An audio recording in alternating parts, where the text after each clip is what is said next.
Hi, I'm Mac McCarthy, and I help people with their breakups. And today, I have another breakup story to share. And if you have a breakup story you want to share, visit writemac.com. The link's down below in the show notes. Send your story in or book a live coaching session if you like. We can talk on FaceTime or Skype, unpack your situation, your breakup mishaps, and get some clarity moving forward. Wouldn't that be nice? So if you like this video, like it. If you don't like it, that's fine. If you want to subscribe, hit the red button and hit the bell so you can get updated on all the live streams and maybe ask me a live question. So let's get into it. Hey Max, so I've been in a very on-off relationship with a guy for 10 months now. Well, keep in mind you're part of the on and off. So whenever someone says, oh, we've broken up quite a bit or it's been like this, you're a part of that situation. You're also creating a playbook for each other to say, oh, we broke up or we're off, but we're going to get back on. And what happens is people assume like, oh, this is just how our relationship is. Is it ideal? Is it a type of relationship you want to keep going? And at some point, someone's going to be left holding the bag going, oh, I never thought you weren't going to come back because you always do. He hasn't treated me in the best way as he has lied, tried to cheat, and ended it with me several times out of the blue with different excuses each time. Well, one time you can give someone the benefit of the doubt. You can accept their apology as a mistake.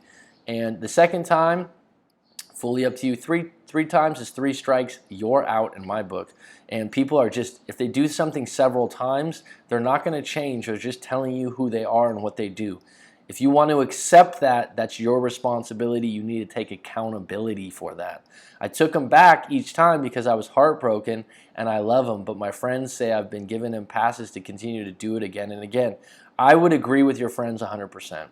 We broke up for a month last year and I thought it was over for good, so I tried to move on and was feeling good again, but he came begging for me back and I got back together with him. Well, I mean, if that's a tactic that works on you, was it out of pity? Because why would you want to be with someone out of pity? We have been back together for 4 months, and I pretend to everyone that things are great for the most part. You never want to pretend that things are great in your relationship. You're hurting yourself, not your image.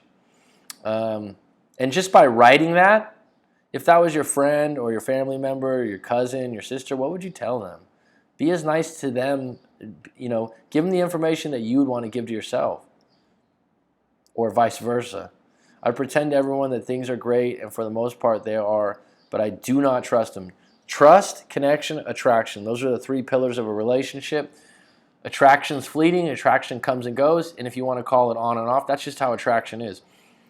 Connection is built, it's natural, it's chemistry. Trust is built over time by actions, and that's actually the strongest thing you can have in a long-term relationship.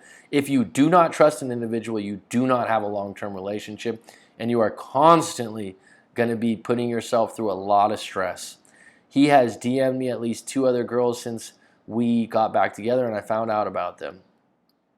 Okay, so where's your power in this situation? Are you going to complain about it? Are you going to be a victim? Or are you going to say, hey, I'm done with this. I can do better. He lied to me too. Well, you said he's done that numerous times, so are you surprised? He went missing for 5 hours with no explanations and turned his phone off. Well, 5 hours is not that long a time. But he told me he was ill in bed. He wasn't. My parents hate him. My friends hate him. He's very possessive of me, but I don't like to admit it to anyone, although I feel that people know anyways. I only see him for 1 day at weekends now. I used to see him for 4 days. He isn't working at the moment. He could see me after I'm done with work for a few hours, but he won't. So, I mean, what are you chasing? What kind of relationship are you chasing? And this is the thing. In order for you to accept a relationship like this, says that right now you're not in a really good place as an individual. And I would highly recommend a live coaching session to get to the bottom of that part. I have some questions that I can give you to kind of get to the bottom of that. But this isn't a case of this is a bad guy, a bad boyfriend. This is a case of you saying, look, my friends don't like him, my parents don't like him, he did this wrong, he did that wrong, he did this wrong. Where's your power? Break up with him, go into no contact, and be done with this person. You know it.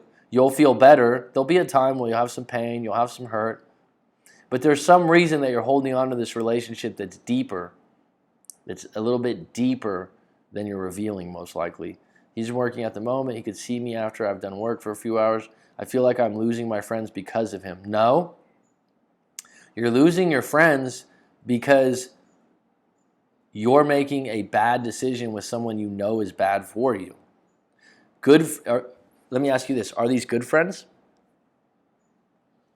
I feel like I drained a lot too. My friends and family have told me I'm obsessed with him. It's not a good place to be in when you're obsessed with him. The idea that an individual like this is hard to figure out, sometimes people are consumed about a relationship that's difficult because they like to solve things or they like to enable people. And you need to take a step out of this for a month, 2 months, 3 months, not go back to it, and really ask what it is you want in a relationship and where you're at in your own life right now, because you're pointing out a lot of things that he's done wrong. A lot of things, he doesn't have a job, he doesn't have this. That's a reflection of where you're at in life, and you want to be better than that as an individual. And it does feel that way at times, but I just thought it was love. I'm sorry, I'm sorry, but everyone has their own definition of love.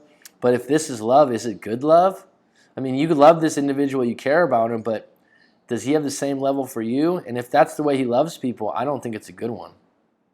They also say he's using me for intimacy and maybe financially because he is not working. Well, what do you think?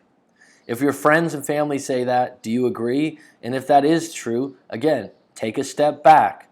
Allow yourself to go through a little pain and healing. Lean on your friends. Have some power. A lot of times we get caught in these situations and we act like, oh, there's nothing I can do. Well, this person, you've known him for a little bit. You've known him for a bit of time, and he's repeatedly done the same things over and over again. Do you respect your parents and your friends' opinions? And if it's not one, if it's 3 or 4 people telling you the same information, what's holding you back from breaking up with this individual? What are you most scared of? Are you capable of meeting someone of a higher value to you and treating you better? And if not, if you don't think that, you need to take a step back and really look at where you want to improve in your own life. So I hope that helps you. Please visit rightmac.com if you want to book a live coaching session or if you'd like to send in your story. Thanks for supporting the channel.